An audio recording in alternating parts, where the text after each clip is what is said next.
Hello, welcome to another episode of Autodidactica. I am one half of your host, Matt Paul. I'm This the is other the other half of your host.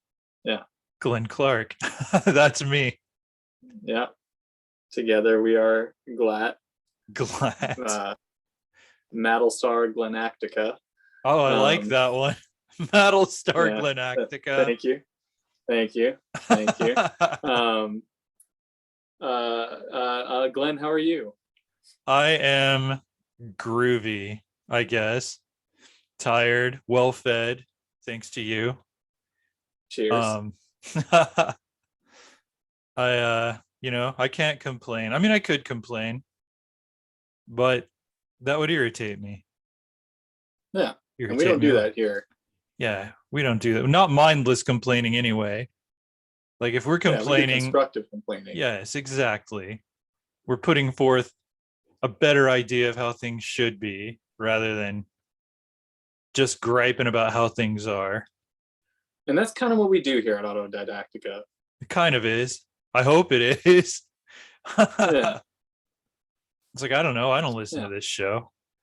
I'm yeah. kidding. I kind of do. I definitely do. Yeah, you definitely listen to it, Mr. Editor. That's true.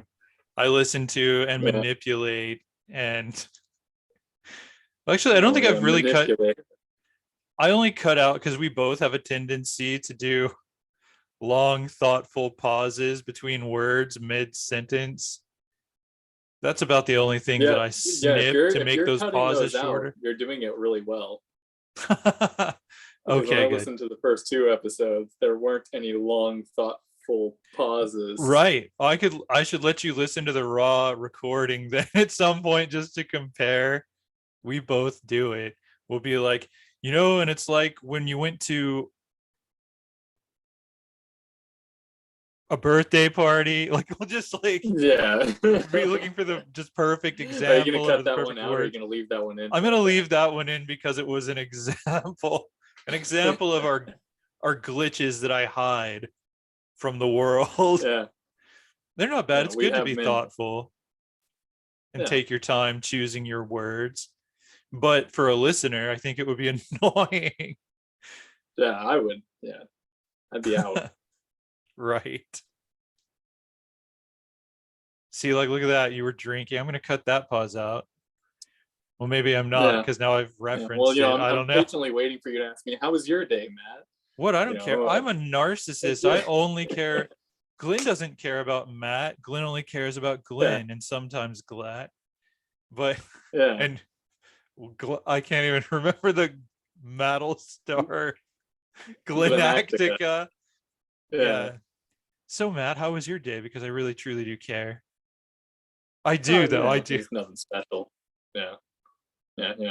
Just another day. I, That's what you were waiting I, for me to ask yeah, you, like so yeah. that you No, could it's tell just us. polite. All right. It's All right, polite to reciprocate, that's as they true. say. I bought some movies today. Oh, that's true. Yeah, yeah. Bought a couple movies. And a little bit of manga is good. Good, good. A couple flicks Glenn hasn't seen that I would like to see again: Pacific Rim, John Hmm. Wick, and I Am Legend. I've seen none of these. Uh, We keep a list on the refrigerator of yeah, movies that one or a, the other a of us needs running to list. see. Hmm. Yeah, yeah, yeah, and then we go and get them eventually when finances allow. Right, exactly. And It's like a sometimes movie even when trading they don't. company. Yeah, yeah, more often than not. It's like, food or movie? We got noodles at home. We got tons of noodles at home. Yeah. Bought so many noodles yesterday. Right? Like what, 5 bags or more? 5 bags. We're gonna 6 bags because two of Six those bags are bags. gonna be a pasta salad. Hmm. Mm, Groovy. Hmm. yes, we're going to turn into noodles. I think I'm already there. Like, I don't know. I feel kind of noodly. Mentally, you're a noodle. I'm a mental noodle. I'm just tired. I'm ready for the week to be over. It's Thursday. Uh, Amen. Amen. I'm just, I am also ready for my 3-day weekend to subsequently get robbed by being asked to work overtime. oh, right. I'm waiting for that too, for you, Yeah, that you get yeah. a Every 3-day 3-day weekend. weekend I've ever had. Hmm. They're like, hey, can you actually not have a 3-day weekend and work on Monday? Yeah, last time you had Yeah. a no day weekend, you literally Oh worked God. pretty much every day, a little bit. Yeah. Yeah. At least that's how I That, remember it. what was it like last year, March, when it like there was both COVID happening as well as it like rained so much Oh, last yeah. month, and survey crews can't work in the rain. Hmm. And then so like for like the next 4 weeks, we had survey like field crews working over the weekend to like get caught up. And then Right. we had every drafter working over the weekend. There was a week where I worked like there was a period where I worked for like all of April, Hmm. like every day. And like it was Monday through Friday, and then hey, can you work on Saturday or Sunday? And I was just raking in the overtime, but it eventually got to where like it was just sort of expected of me to work every Right. weekend. And like yeah, I worked like 21 days in a row, and Hmm. made a ton of Jeez. money, but Yeah, but you don't have time to like enjoy your life. Like you're working for a living, but you're not really mhm. living if you work every day. Like I bought a lot of books though. that's true, but yeah, it would be better if Didn't you have any had time to more read them. days to read them. Yeah, like you only have so Mm. many years on the earth. It's like only so many days, only so many hours, and like I think 5 days a week is too many to work. Honestly, I think there should be a Yeah, 4-day weekend, just standard. yeah. Personally, If only there were more time, truth. which That leads us right smelled into our topic. smelled like a segue. Yeah. it's a Leave it to me to find the segues. Uh, I kind of teed it yeah. up for you So this though. I'm week's gonna. Yeah, you did. Yeah. Thank you. Thank you. Thank you. Yeah, this week's topic, brought to you by yours truly, came right off the noggin, inspired by a show, is the morality of immortality. And what I mean by that is that I believe Glenn and I, Are are immortals. of the No. opinion,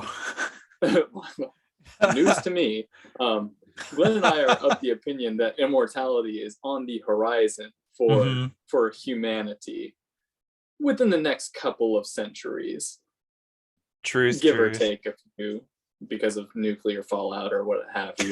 Hopefully not. But yes, I am of the opinion that immortality is an eventuality Hmm. for humanity.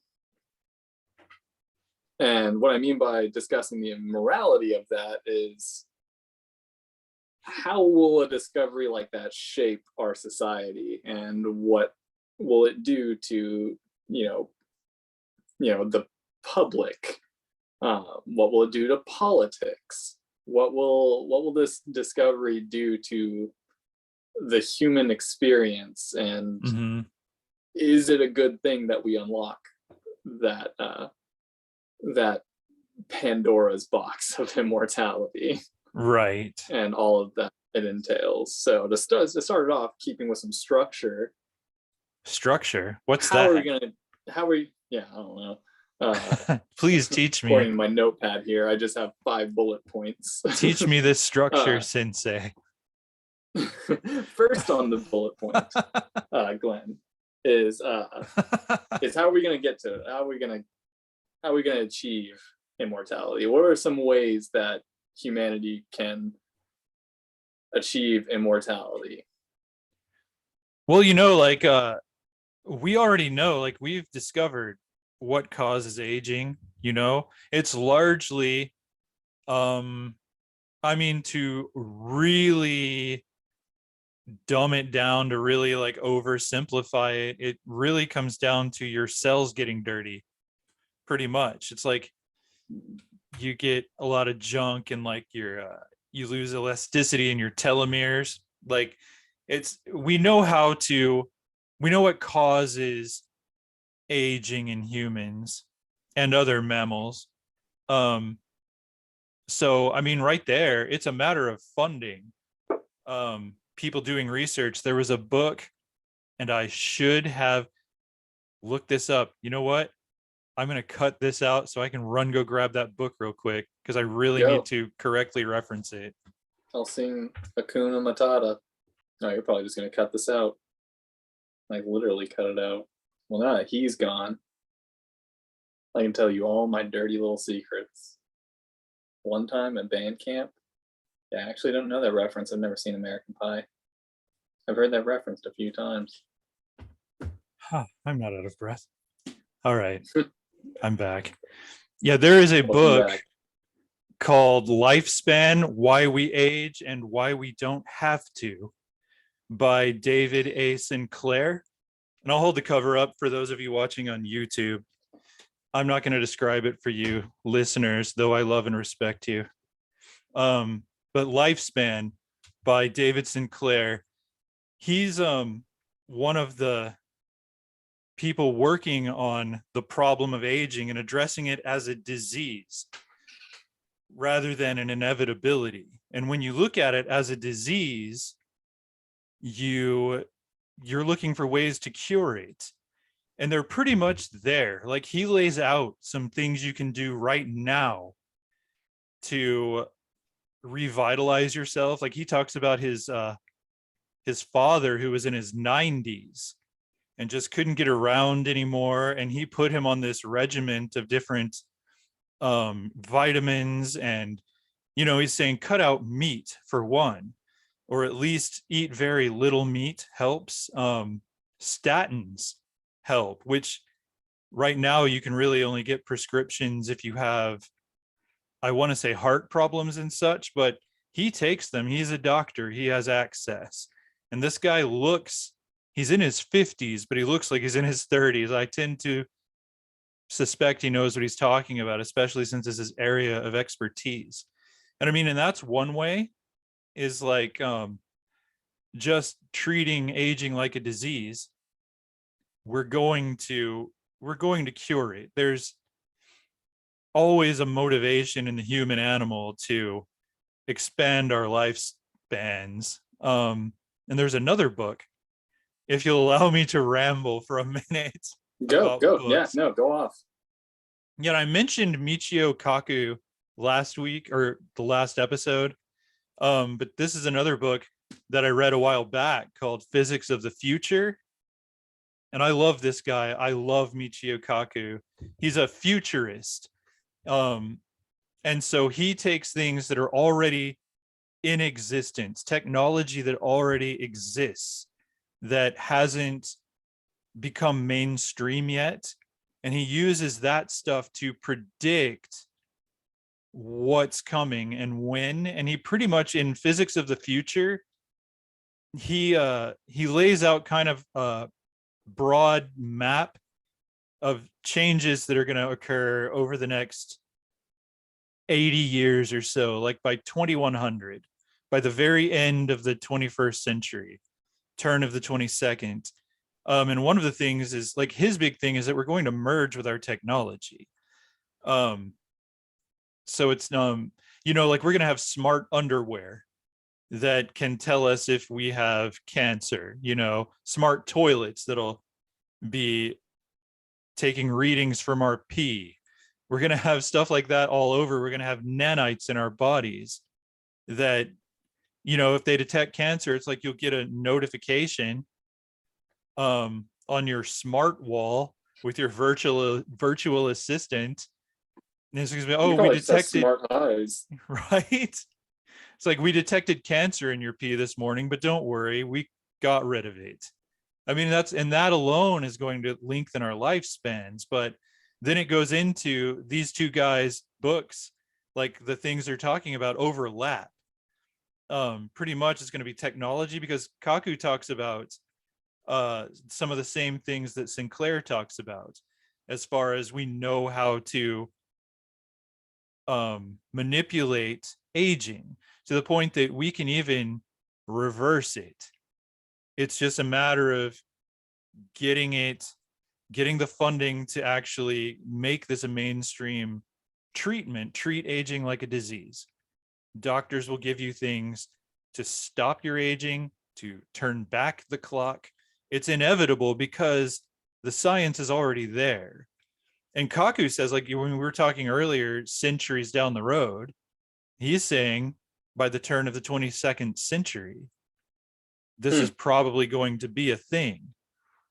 That we're not whether going to it's have mainstream or not is right. I mean, there are so many factors that might determine who has the right. opportunity or the inclination. I mean, for absolutely certain, I would say there will always be groups of people who are 100% opposed to this and who won't participate. Right. People who just are like, no, that's not natural. Let me die the way God wanted me to die. God wanted me to die at 65. So be it. Get those nanites out of my body. I'm going to go see Jesus. And then there will be people who, just go with the flow. It's like, this is the way that humanity is evolving. But I feel like I'm hogging the microphone. So no, you're fine. I'll breathe. No, so that's the route of what I would classify as sort of like organic immortality. Yeah. Where I know you mentioned like nanites and the assistance of technology, because the organic immortality would be impossible without the technology to repair the organic organic medium through which we live. And so and like I like that route. However, I feel like that route will come to pass alongside the artificial immortality route, the uploaded consciousness route. Oh, I agree. And the cloning of a body for a consciousness to inhabit, and then you just take out your consciousness and put it into another fresh body. Who cares if the thing degrades? I'll just get a new one in 65 years. Right. And and that will probably exist alongside. I'll keep my body as fresh as possible with the technology that's available to keep my body up to par. Right. And a lot of my ideas, for those who don't, I mentioned a TV show that this was inspired by, based on a book, I believe, Altered Carbon. Right. I loved Altered Carbon. Can't talk, but 2 I loved seasons. Altered deals a lot with this.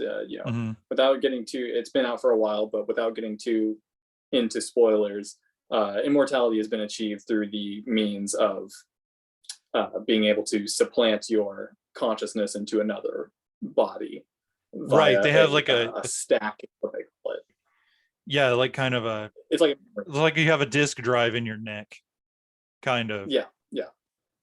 And it gets installed when you're like, I think in the show, it's like when you're 5 years old is when they install it. Now, in the show, people can still die if your stack gets destroyed, for example. Right. And then there are backups that you can do, but it's very expensive to back up your consciousness, like you back up your phone and stuff like that.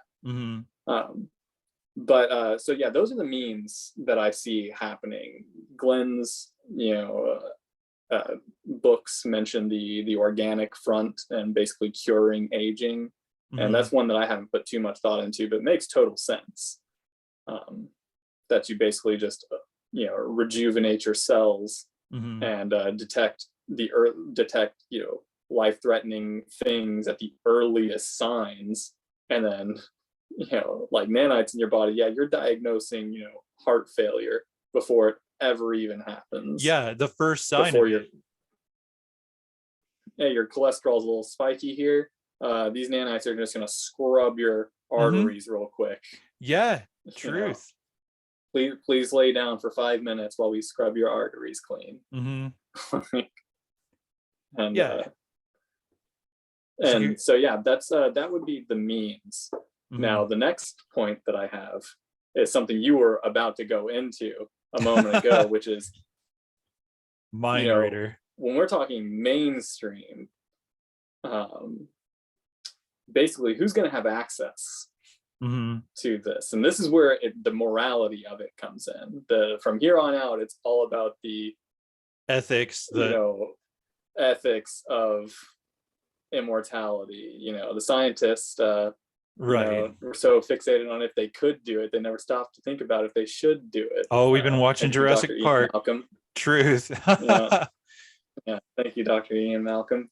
Yeah. So, should immortality be a thing? Because you make it, it's going to be available to the rich first. Right. And the richest will have the access to the most sophisticated methods of anti-aging and or transferring consciousnesses to fresh bodies, which can directly impact the wealth distribution in our society currently. The rich get richer, that's a constant in this world we live in right now, where the ultra rich continue to get richer while the poor continue to fight for the scraps on the bottom. Right. And not even the poor, just the commoner. like you can not consider yourself poor and still basically be fighting for scraps.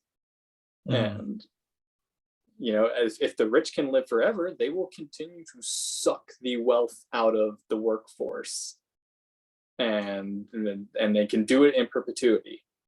Right. They can have 12 kids, and all of those kids can be little, silver spoons, and then they can go on to create their own ventures and just continue to suck the wealth out of the people.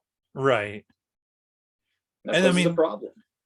The inherent evil in that is that, rich people tend to look at poor people as though it's their fault that they're poor, even though it's the rich people's fault generally for jacking up the economy and creating a system that allows for multi-billionaires and erasing the middle class.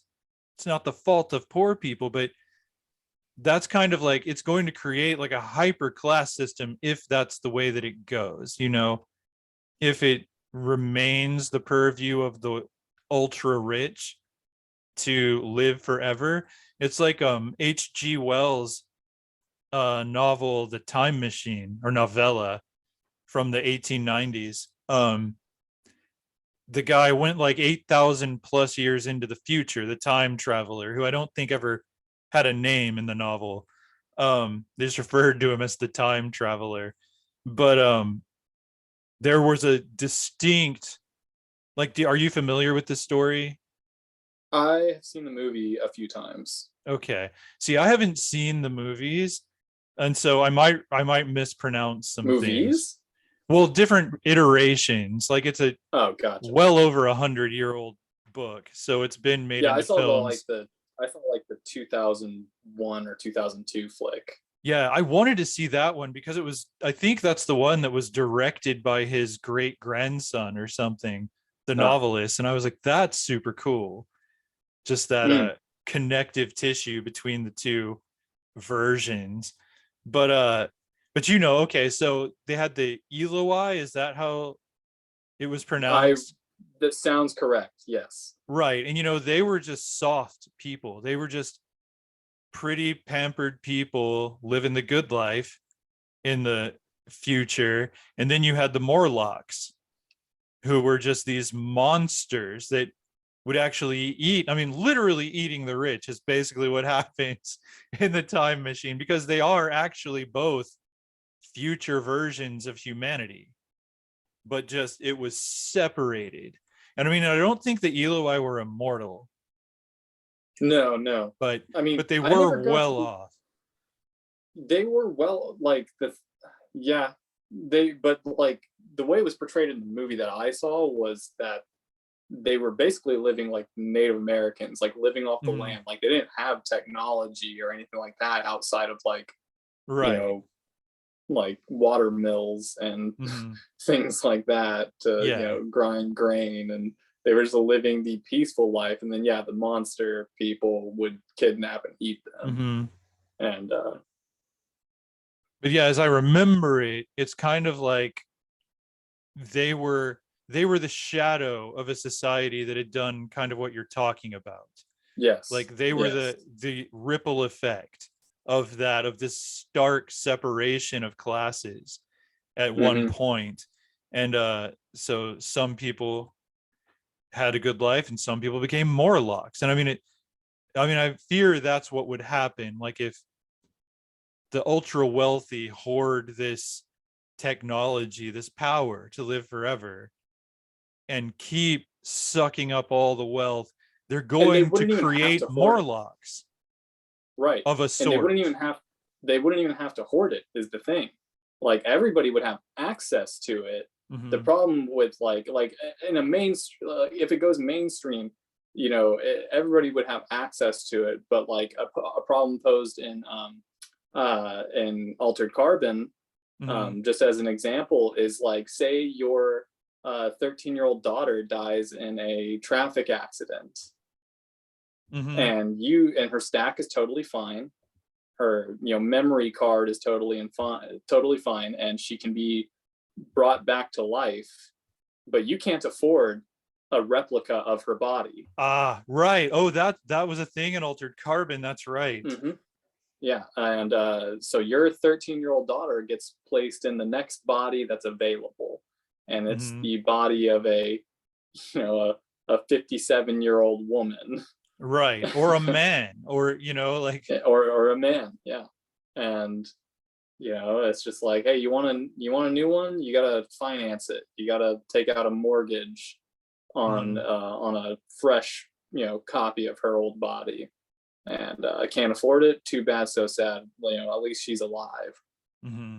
And there would be things like that, and then the whole thing of like, you know I could live forever and never be Jeff Bezos. Mm-hmm. I could live forever and never make as much money as Jeff Bezos made in one lifetime. Right. And if you And did so live that's forever, Jeff Bezos would also live forever and would continue to have more money. Like you could yep, eventually, like over so much time, you could save up $1 billion, but by then it wouldn't be any more than you have now, value right. And wise, because the ultra rich would be Jeff doing it Bezos too. would be a quadrillionaire. Mm-hmm. Yeah. And And and an Uber to 7-Eleven down the road would cost you $100,000.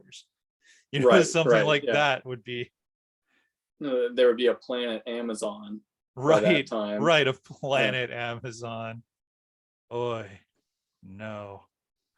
yeah, Um, but yeah, the like, because it'd be the same thing like you mentioned, the rich blame the poor for being poor because all we do is mhm. drink Starbucks. Right. When And if you stop drinking that stuff for 300 years, you could buy a house.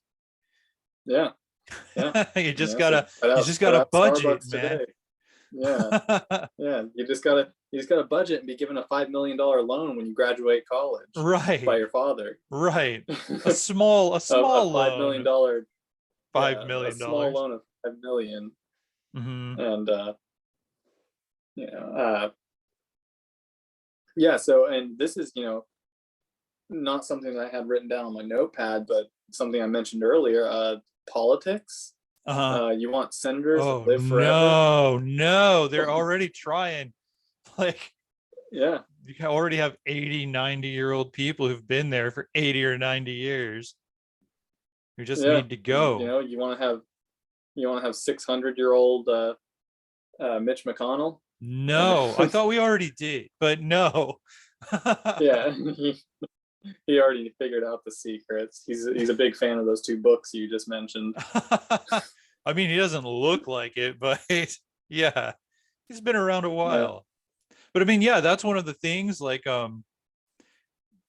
societies evolve, and it starts with the young people, and the old people always wind up being the ones standing in the way of the inevitable progress of any society. And if they're the ones maintaining all the power, you know, like Strom Thurmond was a very vocal politician on the national scale. I don't remember. I think he was a senator. He might have been a with the House of Representatives. I don't know, but he was a congressman, and I mean, he lived forever. He was one of the big voices fighting against the civil rights movement from the pulpit of Congress. And he was still alive well into the 21st century. He was a good 9,000 years old, but he was still there. He was still in Congress with his pre-civil rights attitudes and voting power. And he did eventually die. And I mean, that's the thing. It's kind of like, and one of these two books, I think it was Lifespan, the one by David Sinclair. I think he addressed that, where he talked about how basically what we have to do in order to achieve real progress is we have to wait for the older generation to die, because they're the ones in power. They're the ones who are established, and they're not going away until they die, which is sad that that's the only way we can get major changes through. But, you know, that's why it took like 100 years after the Civil War for us to get to the civil rights movement, because we had Right, to right. wait for all those people to die so that the people who grew up knowing that Black people are humans could be the ones casting the votes in Congress.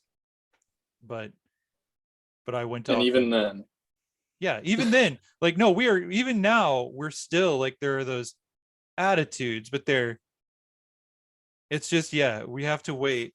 We have to wait people out. And if everyone lives forever, what happens to that system? what happens to progress? Yeah. Yeah, What happens? Now the rich can no longer die. The evil people can no longer die. right. You The just can't bigots wait that, for the evil people to die. mm-hmm. And they just live forever. Right. The Supreme Court. Like, what if Yeah, everyone on no, the that would Supreme not be Court able to be today a was thing. immortal? Yeah.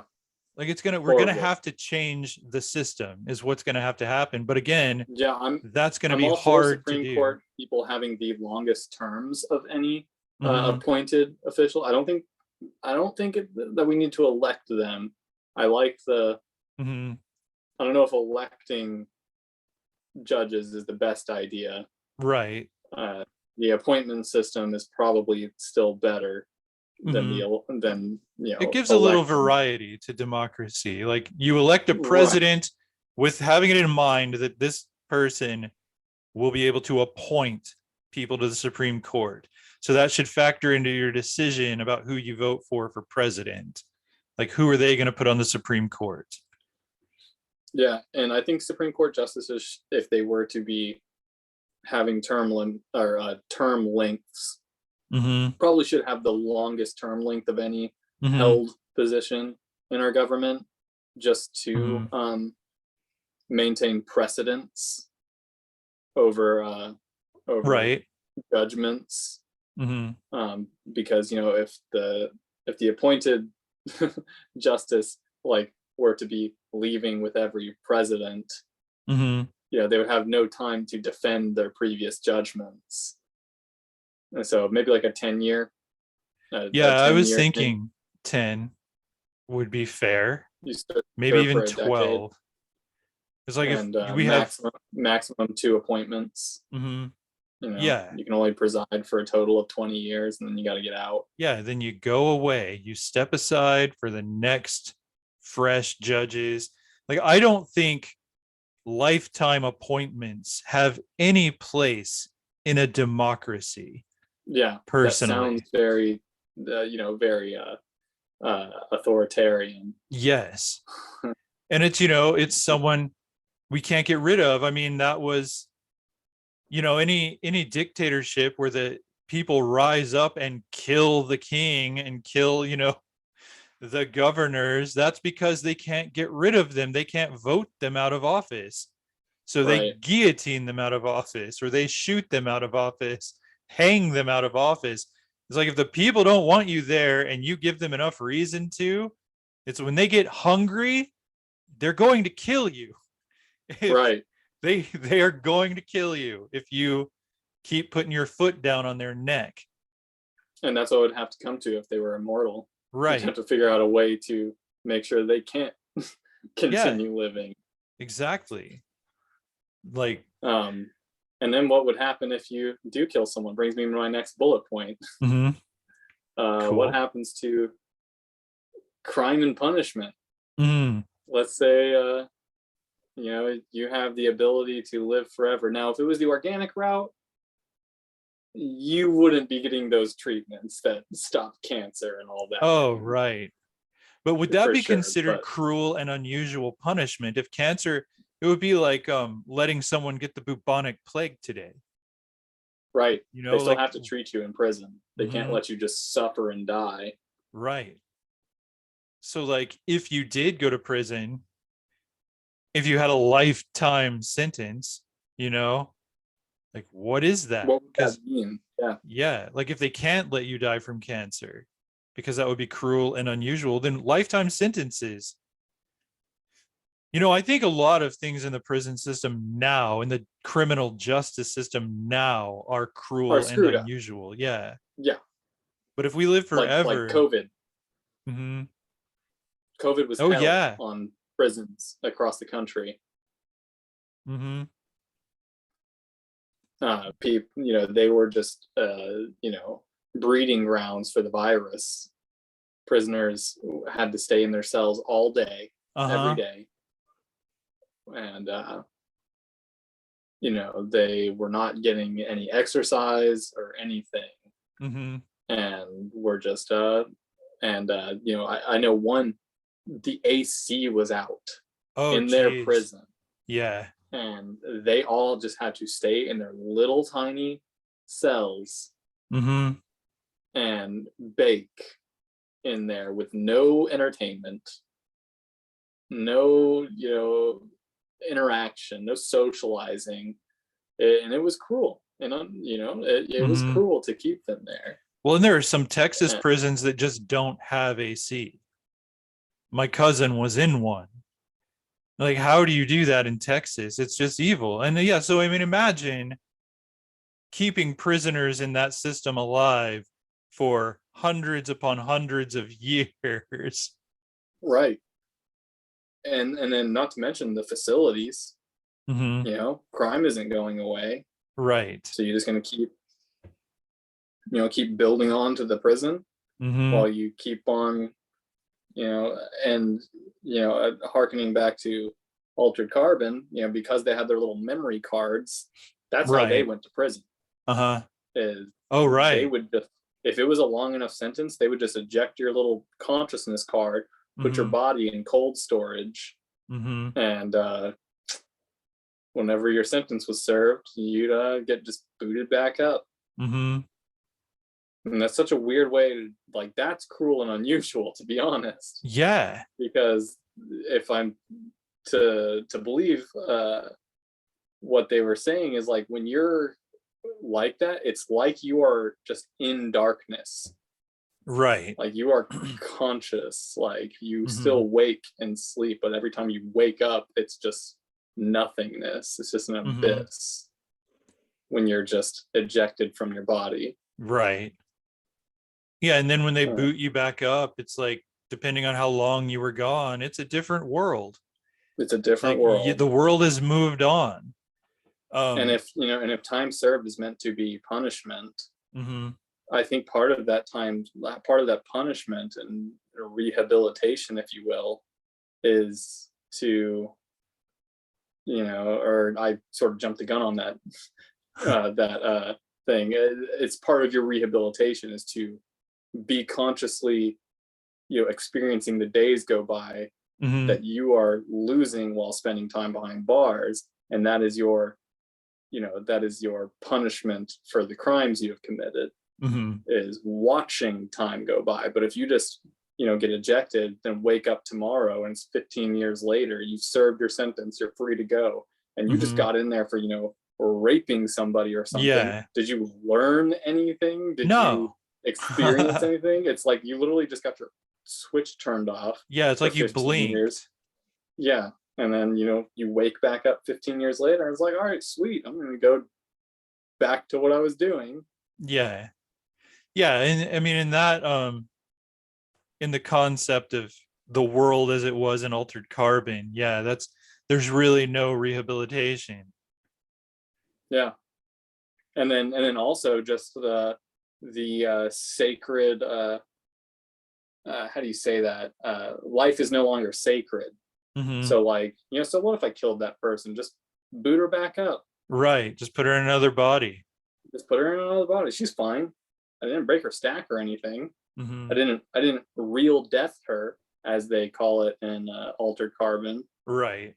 I just roughed up her body to where it stopped working. Mhm. Like, Yeah, it's kind of like everybody, because I know they've done social experiments with um dolls, like life-size dolls, probably even sex dolls, and just to gauge when you can abuse someone without consequence, like how much it happens, like how much these life-size, very human-looking dolls get beat up and torn up because you can.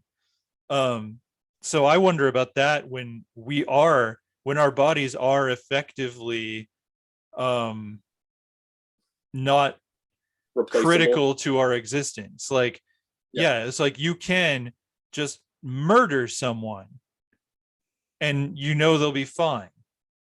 Like they can boot back up in another body. Like, I mean, the way I think it will work is different than Altered Carbon. Like, I think, yeah, we'll have stuff in us, but again, to the nanites, perhaps we'd be on a cloud pretty much. Like, I don't think we'd be as what's the word? It just seems, I feel like we'd be more advanced than to have a stack that we can put in and take out of our neck or whatever. But I Like, mean, we were in Altered Carbon, mhm. but only the Oh, ultra right, rich but it could was afford. super expensive. That's right. Some people Yeah. did have access to that. Yeah. To where if their stack got, shot, Hmm. they had a backup from yesterday. So they just forget what Right. happened the day before. Right. And they hop in their new body with a fresh stack and they're good to go. Hmm. And they upload to the cloud every day, but you have to Hmm. be ridiculously rich. Yeah. And yeah, no, I mean, and with the concept of like organic immortality, supplemented by just earliest aging signs detection and Hmm. disease detection and things like that, I still feel like that's like a stopgap immortality. Hmm. Like, it's just a really long lifespan. And that's Yeah. actually a fun thing to think about, is like, if you just live that long, do you think you'll eventually get hit by a car or something, then just splat and end it all? Right. I mean, Like, biological immortality, I don't think there is such thing as true perfect immortality, as far as, at least in this form, like at least in within the realm of space time. I don't think there's such thing as true perfect immortality. I Um agree. I all agree, because you things can always end. be killed. Yeah. Yeah. Like you could go on indefinitely, but there will be an end. Anything that began will end, I think. Right. Um, but yeah, it's like you could live for thousands of years potentially and not be a decrepit Yoda looking monster of a human at 6,000 years old. You'd look about 25. Um, So it would be, I mean, quality of life would be intact well into your centenarian years. um, but like, I don't know if you were about to go to another point. Nope, nope. Okay. Because that's kind of one of the things I'm kind of like thinking about is, will we want it? Like, if we, when we have immortality, will we want it? And like different, like fiction is a great place to explore these things, like different storytellers have totally different ideas about that. Like any given Star Trek episode that deals with the concept of immortality, the moral always comes back around to that would be bad. Let me die the way that It's I a was supposed curse. to die. Yeah, it's like immortality, no. But then you have like Anne Rice, all of her, like she wrote about vampires, she wrote about even aliens and cursed mummies, and like all of her characters find their way to immortality. Not all of them, but a whole lot of them. And she was asked in an interview once, and I tried to find it, but there are so many Anne Rice interviews, I couldn't get an exact quote. But, she was asked if she would want to be immortal, because wouldn't you get tired of it? Wouldn't you get tired of the world and life and everything? And she was like, no, of course I wouldn't get tired of it. Yes, I want to be immortal. I would eat that up. I want to live forever. And she's an old woman at this point, like, and I think then you have like this old crazy weird sci-fi movie with Sean Connery my dad made me watch once when I was young, called Zardos, where it's it's a future where, yeah, humans are immortal, but it's kind of like the time machine where they're broken into the Eternals and the Brutals. And Sean Connery is a warrior from the Brutal class. And like, I don't remember everything, but he interacts with the Eternals. And at the end of the, well, spoilers, at the end of the movie, It's like, from like the 80s. I think it's from the 70s. It's really old. Yeah, if you But haven't seen it yet, you're a little late to the party. yeah, you've had like what, like almost 50 years to see this 50 movie. years. Yeah. But yeah, so like Zardos, at the end of it, all the people, all the Eternals, when they find out, I think they find out they can die, like they can be killed, and they're all begging for it. They're like, please kill me next, kill me next. I want to die. We're so sick of perfect life and happiness. It's like we've been alive too long. And so, I mean, there are different ways to speculate about how we would feel about immortality. As for me, I'm with Anne Rice. Yeah, I want to live forever. Yeah, I want to live I want to forever. see our galaxy crash into Andromeda. Right?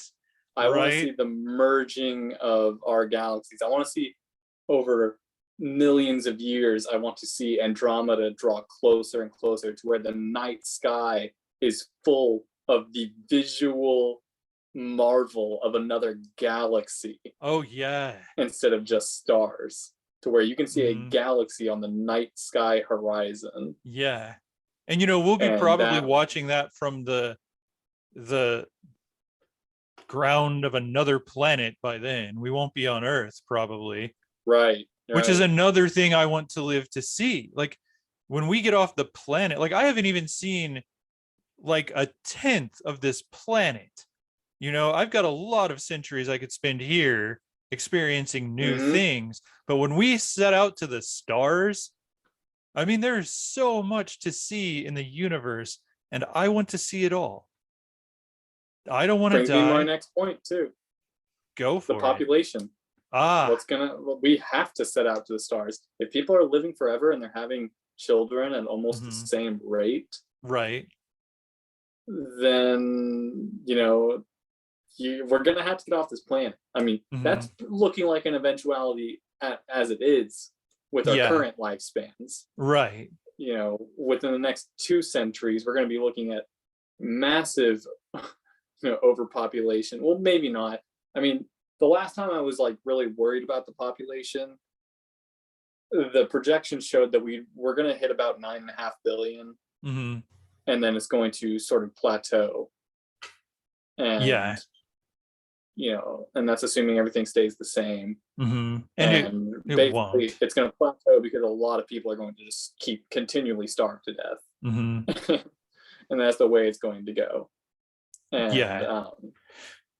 but like, I think like I'm more optimistic about that. Like that was also in these books I was mentioning earlier, that one thing that people don't take into account is that when prosperity goes up, then birth rates go down. When death rates go down, birth rates go down. Or I don't know, I can't think straight. It's late. Basically, when our lifespans increase, we don't have as many kids. Like we take more time to build families. We take more time to be single and just follow our own pursuits when we live longer. So probably when we're immortal, biologically immortal, birth rates are going to go way down. We're not going to have as many babies because, like part of the rush to have kids, like, I mean, my parents got married at 20. That used to be common. You get married in your early 20s and you have kids and you buy a house and all that. Nowadays, it's more like you're in your 30s before you're thinking about settling down, getting married, having kids. That's much more common, much more standard. It's kind of weird now when 20-year-olds. Yeah, exactly.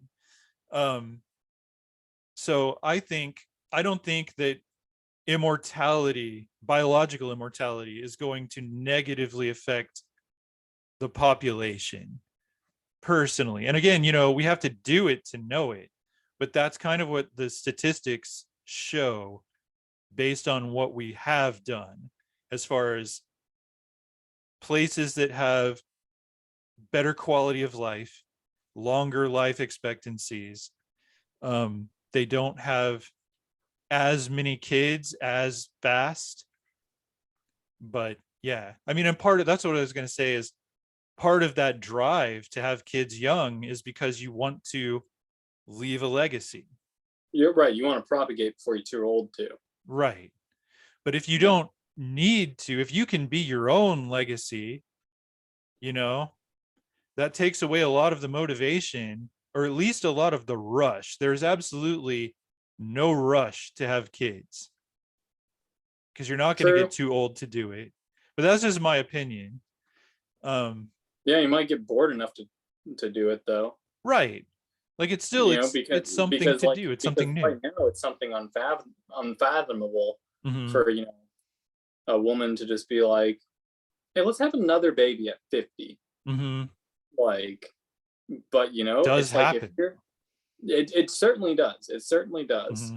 But I'm saying, like, if our lifespans were at least 300 years, and you like, you had, a kid at 35, a kid at 38, and then your third kid at 42. Then you stop, and then your third kid is 18 by the time you're 60, right? And now they're moving out, and you're empty nested, and you're 65 and still young. Yeah. And then you do have whatever another you kid. want. Like, let's do it again. You have another kid, and then but now all your kids are, your oldest is in their 30s. They just hit 30, and then they have a kid. And so you are a mother having a kid at the same time as your oldest, and then you want another one, and then that's how you end up 110 with 10 kids. Right. And so like I think like while birth rates do go down statistically now, whenever life is good and we live for a long time, I think overall the amount of children total would increase if we lived longer that one family would have. Right, like the amount of children per person would go up. Like you might go back to have, like, when my grandfather on my mom's side, who was born in like 1903, like I think he was one of 13 kids, and you look at the old family trees from that time period, and that was common. Like everybody had 12 siblings. They didn't all live to adulthood, but most of them mothers did. didn't always survive.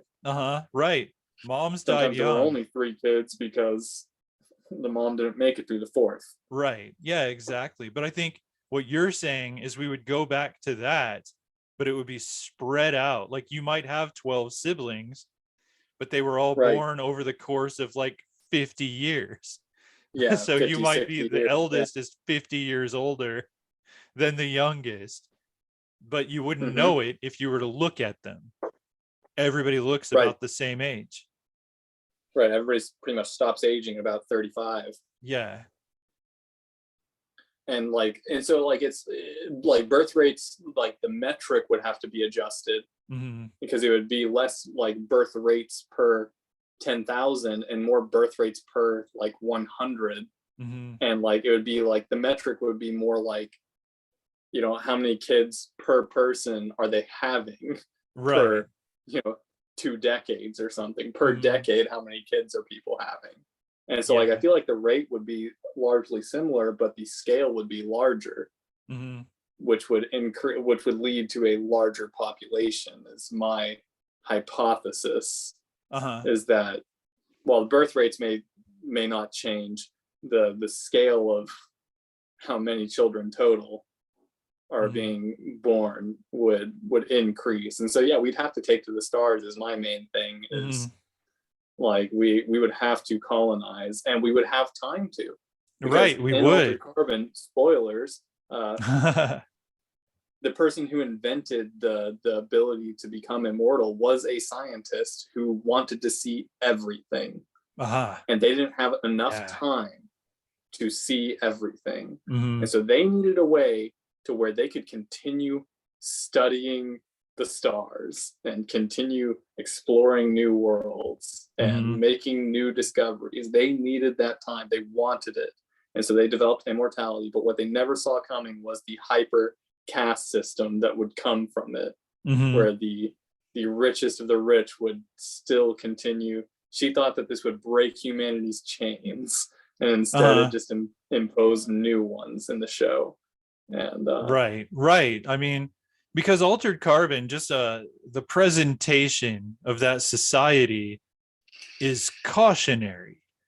It's like it's a cautionary tale about the pitfalls of achieving that kind of thing, when in other stories like Anne Rice, those are aspirational tales of immortality, like all the wonderful things you can do and see with immortality. But it's like the two sides of the same coin, because I kind of think a mix of the two is going to be the reality. Like it's not going to be a total hellscape, right, but there will be hellscapes, and there will be paradises, and we will be immortal for those. That'd be cool.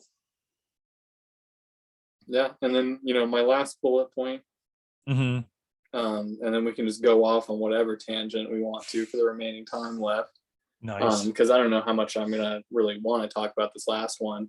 Is the religious backlash. Oh, see, that was my next one too. Yeah. That's my last bullet point. Religious backlash of the prospect of living too long, essentially. Living forever, playing God. Seriousness. Playing God and living forever, and you never get to meet Jesus. And Yes. Like I think I told you about this before, like my this movie called Cocoon that I went to see with my grandmother, my mom's mom. And like it was a Wilford Brimley was in it. It was about these people, old people in a nursing home, and there's these extraterrestrials. I don't remember what it is they have in the pool. It's some extraterrestrial artifact that they have hidden in this pool in a property that's close to the nursing home.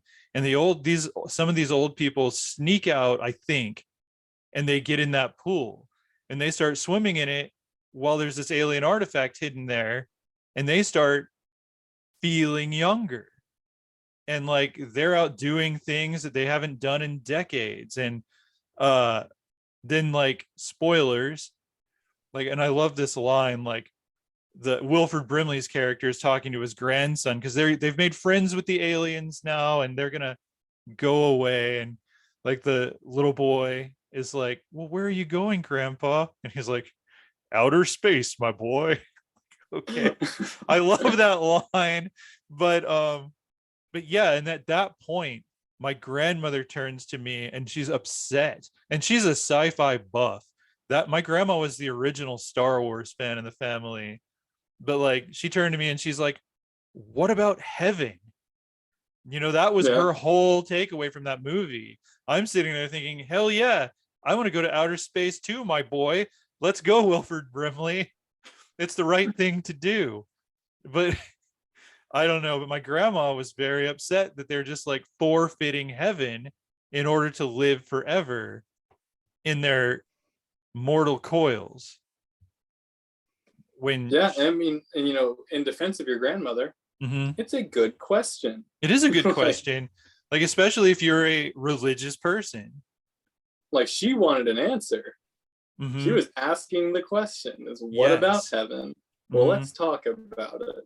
Right. Right. No, I mean, if you want to talk about long lifespans, look at Noah and Abraham and Oh, like right. the original humans in the Bible Yeah, Book of lived for a Genesis. really long time. Yeah, Yeah, centuries. I think the oldest yeah. I person mean, in the Bible was Methuselah, 969 years. yeah. Like, So whether or not he actually existed, topic for another time. But right. Yeah. but No, yeah, but you want to like talk about when you go to heaven, religion. you go when you go. All right. Right. Right. Because I mean that's my take. It's like you will eventually die. Yeah. All things end. Right. Whether it's in 100 years and you just didn't make it that far from modern day society, Hmm. or it's 10,000 years and you were the oldest living human. Right. And then you get Uh, run over by a mammoth in roller skates or something. I don't know. I mean, who because they're knows gonna what could have happen? those. Yeah, they're gonna have those. Yeah. Like, Yeah. or you get You're hit by a watching a mammoth meteor. burlesque show and Right. one of them just lost its balance. Hmm. And yeah, so Or sun we're goes all nova. eventually The going to die. cloud is gone. Everything is gone. You're erased. You're gone. It's gonna happen. Oh, but go on. I think I was talking over you because I'm a bastard. No, no. I mean, I don't have much to say over this topic. It's Hmm. just that there will be religious backlash, I guess is what I would say. There will be, Oh yeah. like there is now against, all sorts of science Hmm. that, stem cell research and, Hmm. you know, not to go all the way back in this discussion to the political thing, but Hmm. you will have political figureheads who are taking the anti-aging things Like they do with, themselves. yeah, like they do with abortion now. Yeah, And gay they're rights. They don't partaking actually care. Uh-huh. in the taboo of immortality while Hmm. subsequently or simultaneously condemning it Yeah, for votes exactly. Yeah, for to votes. yeah to garner voters from the religious sects. Hmm. But hey, Mitch McConnell looks pretty good for 800. Ew. Not a fan. And yeah, Yeah. so there will be tons of backlash against all of the Uh-huh. science, and that's part of what's stopping it now, the research being done, like you mentioned. is there's no funding, and Right. because it is not a topic people want to discuss. It's impossible right now, because we won't research it. And religiously, there will be like, how are you going to go to church for? I couldn't go to church for 18 years of my life. How are people going to go to church for 200 years listening to the same mumbo jumbo? Sorry, everybody. Yeah, that's a little insensitive. But It's a point of view. yeah, it's a legit point of view. But when you and then not only that, but if you talk about like religious literature, which I don't know what the entire scope of religious literature, what the entire time span is of, like, say, the Bible, for example. But I think you could say it's about 4,000 years, give or take 10,000 before the birth of Christ. But if you're literally living history, how is religion ever going to evolve? Like if you live for thousands of years now, it'll be interesting to see if new religions ever get crafted. Right. True. And that was a point in Altered Carbon. There were followers of these ultra rich, because the ultra rich have been around for 600 years. They effectively became gods. There were cultish people that were saying these are the new gods, and I will devote myself to them. You kind of see that with celebrities now with cult followings. Like they're kind of deified, like Elon Musk and is kind of deified by some people. Movie stars are deified. So yeah, I could see that.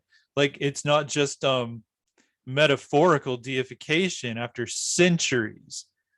Right. I could see people scripture, but there would be an active following of new gods. Right. Yeah, like I mean, that could even be a class of humans, the gods. I could see that. We definitely don't want our politics becoming gods. Oh, right. Much as they're deified already. There was a certain orange man who was quite deified. Oh yeah, that's a cult. That is an actual cult.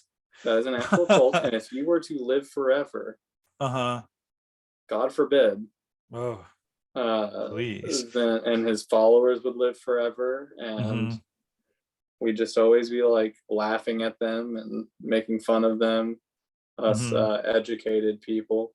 And right, like, y'all been around for 200 years, you can't read a fucking book. Right, for real. For real, you've had like 200 years. Read one book. Read the Hungry Caterpillar, or what? The Very Hungry Caterpillar, whatever it's called. Yeah. The Berenstain Bears. You can do stop reading Dr. Seuss, racist punks. No, I'm just kidding. Man. Product of the time. Right. No, it was, but and it was only a couple of his books, I think. But yeah, like. The religious thing, like that's kind of what I was talking about at the very beginning of this episode, was there will be people who won't go along, because you have I don't want to say a specific religion because I don't want to be wrong, but there are religious groups that refuse blood transfers, that will not take vaccines on religious principles, because God will save them if they are to be saved. They don't want to play God. They don't want to interfere with God's plan, as if you could, as if you could overpower God's will if you wanted to, if God is God. I mean, but there are religious groups that believe that God's will, if God is the ultimate creator, it's just like, is it even possible to play God? Right. Whatever we're doing down here, is it not part of God's plan? Did he not foresee this? Then is he not all powerful? Right. Like, so, I mean, that would be my argument in the days when we start to become immortals. And Michio Kaku puts forth that he thinks the first immortals are already here. It's just like babies have been born that will still be alive in 300 years. Interesting. Yeah. And even some adults may make it. If you get there, if you get to that, the borderline between. See, that's why I'm banking on the microchip thing, because Yeah. by the time immortality is a thing, I doubt they'll be able to de-age me from an 80-year-old man. Right. But they I'm might. like, take my conscience out, Scotty. Put me in that there robot. That's something we didn't talk about. Oh yeah. Is the other means would be total automation, total artificial, like just discarding our mortal coils, as you called them. Right. Discarding our flesh for Right. the flesh is weak, and there are scientists working on that too. Transhumanism. Android. Yeah. Transhumanism. Yeah. It's and that is probably the pinnacle of immortality to me. Mm-hmm. Is like organics, tough to work with. Machines, not tough to work with. Mm-hmm. If we adopt fully automated bodies, now I don't know how propagation at that point. That's the main thing, is like, you are done propagating now. Well, like, it would have to be a transfer. Like, you would have to live as organic for a while in order to create new human life to even have a consciousness. If we even need there to be human life, like, I mean, this is kind of like not something people generally want to hear, but I mean, I think like the human animal is not forever. Like, I think our fate is tied up in what we're talking about now. I don't think, we're either going to find a way to be biologically immortal and integrate our technology into our biology, or we're going to become fully synthetic beings. Like, our consciousness will continue, our bodies will not. We won't need sexual reproduction anymore. Like, sex would be almost, I think, entirely recreational if it carried over into our synthetic bodies. But if we want to reproduce, if we want to create new humans, I think at that point we just build them. What? Yeah, we just click a button. Yeah. Create an infant, and it's a blank slate, human consciousness, and you raise it to still have a personality, have tendencies, idiosyncrasies, and its own persona. When you start with a blank slate artificial intelligence. Right. And God, that's a scary thought. It is. I mean, but it's something we were talking about yesterday, I think. Just the two of us. Right. But yeah, it's like AIs, I think that's our future. We're going to be replaced. The human animal will be replaced by quote unquote artificial intelligence / transhumans. Right. But it's a matter of, are we going to become those, or are they going to rise up and wipe us out, get us out of the way? One way or the other, I think that's how humans evolve next, or die out. That's how we go extinct. And maybe that's what we evolve into. But yeah, I think it's inevitable. One way or the other, we're going to live forever moving forward as just intelligences, whatever physical form that takes. Yeah. I mean, there's so much popular culture surrounding that, the transhumanism. There's most of my consumption deals with video games. Like Mass Effect is a big one. There is a lot of transhumanism in that and artificial intelligence conundrum. Do they get rights? When do they get rights? And things like that. And just immortality is also a small thing in that, but that's more like the ability to clone people with their personalities intact, right? Which is a little another far-fetched. Yeah, it's a little far-fetched, but like, if yeah, you for it to clone be that somebody with their simple, memories intact, and like I that's weird to me. Like, yeah, the idea of genetic memory, that's yeah, kind of genetic memory, like, fringe. far-fetched. Yeah, Mm-hmm. could be a thing. Like there's some And evidence of some level of that being real. Like you could have a phobia that has been passed down from ancestors who had a trauma, and the fear is passed down. That's been proven to be a thing. But actual full-blown memory, like from genetic donor to clone, we don't. Well, for one thing, we haven't gotten that far in cloning. You can't ask a right. sheep if it remembers the things that the other sheep that it was cloned from knew. But yeah, not sure where I was going with that, but No, yeah, I mean, I'm wrapping up here. I'm in okay, my long wrap up process, unless you have right. anything else to add. No, I really don't. Like we had the same last bullet point in our notes. Yeah. And, I threw in the synthetic Hmm. part because I just recalled that's Yeah. the sort of the third route. Like, if we were to reiterate, the three routes would be full biologic with technological assistance, Hmm. or biologic until your biological body dies and you Hmm. move on to the next clone of that body and just replace your consciousness and Uh-huh. transfer until you get tired of it or you get killed. Uh-huh. And then full AI or full synthetic, shedding your flesh. Hmm. And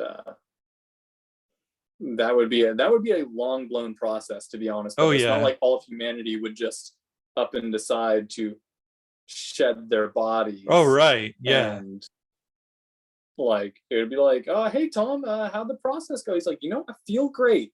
I got these synthetic arms, like, I can like, lift I a don't gotta house. work out anymore. I'm never Right. gonna gain weight. Hmm. I still get to eat. Like, I can still taste this burger, but I'll never have a heart attack or Hmm.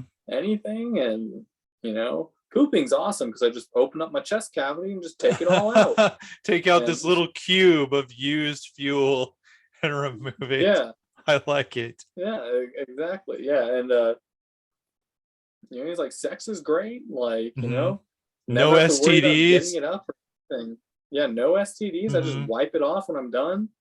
Like, and yeah, so like, that, and it's like, maybe I'll do it, whenever I get my paycheck. Uh-huh. And, it won't be like a thing Hmm. that just like all of humanity decides to go synthetic at once. Oh yeah, It'll be a totally. slow burned process. Yeah, it'll be a long process. Probably So thousands of like, years before humanity is no longer oh yeah, I like agree. organic humans Hmm. are, a relic of an ancient time. Right. Because, talk about, maternal and paternal instincts. You Hmm. were going to want to have kids, and you were going Right. to want to do it the way your parents did it. Uh-huh. And you can't, it'd be hard to breed that out. Right. I mean, because we enjoy our biological forms for the most part, in general. I certainly do. Yeah. I mean, I want to live forever, don't get me wrong, Hmm. but Same. But I like still being a enjoy human. biological. Hmm. Yeah. I like the struggle. I like the human experience. Hmm. Now, I mean, I might trade it if you told me I could go to space tomorrow. Oh, right. Yeah. Like, You know, it converts to synthetic, and you know, you can go to space tomorrow and Mhm, explore the stars and mhm. never get hungry. You know, you run on solar power now. Right, yeah, that's what I was Like, thinking you too, never because have to solar sleep. powered. Mhm. Yeah, you're geothermic power or solo powered.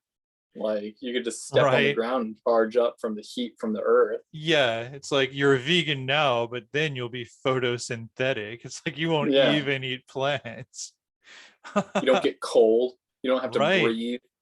Mhm. Like, you can survive the vacuum of space Just like without Princess Leia. a suit. Yeah. Yeah, Hell, you could even have force powers. You could have like a right. Swiss Army knife on your finger. Oh, Like, yes.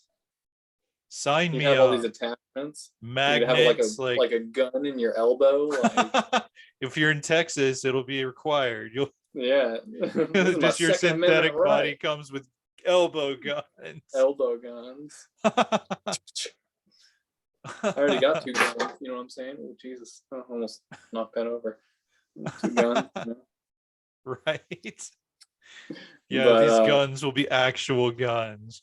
yeah, We'll be Autobots and Decepticons.